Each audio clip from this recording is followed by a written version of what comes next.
a sound you've definitely heard if you've been around car meets lately.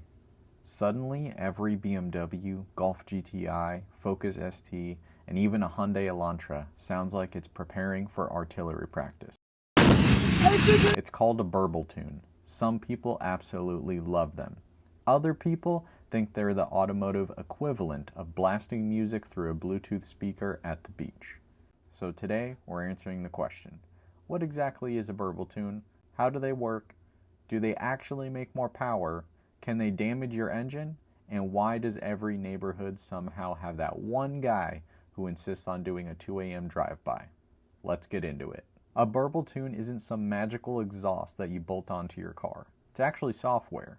Your engine's computer, called the ECU, controls things like ignition timing, fuel delivery, and throttle. Normally, when you lift off the gas, the ECU tries to burn fuel as efficiently as possible. Pretty boring. A Burble tune changes that behavior. Instead of burning all the fuel inside the combustion chamber, the tune purposely delays ignition or injects extra fuel so some of it ignites inside the exhaust system.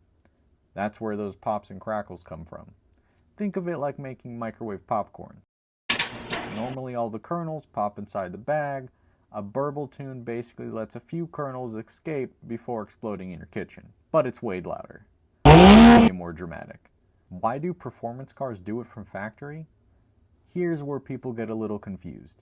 Some high-performance cars naturally pop from factory.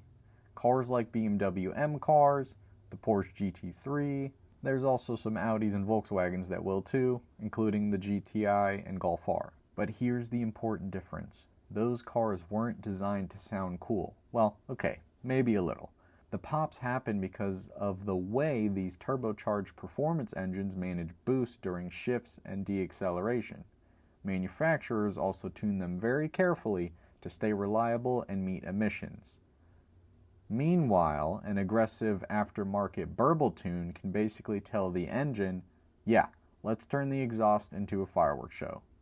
There's a pretty big difference. People love them, let's be honest. They sound cool. But when it's done tastefully. A few pops during downshifts can make almost any turbo car sound more exciting. It's part of the experience. Modern cars are so quiet now because of emission rules and noise regulations. So a Burble tune adds some personality. And for content creators, let's not pretend this doesn't matter. A video titled "Stock GTI Driving Around" is probably going to get ignored, but a video titled "GTI Shoots Flames and Scares Everyone," now suddenly your grandma wants to know what's happening. Sound sells. There's a reason why every car edit on TikTok starts with 3 unnecessary revs. Now here's the part people don't always talk about. Burble tunes aren't free. Well, the tune isn't free either, but I mean mechanically. Those explosions happening inside your exhaust, your catalytic converter isn't exactly thrilled about that. Neither is your turbocharger or your exhaust valves.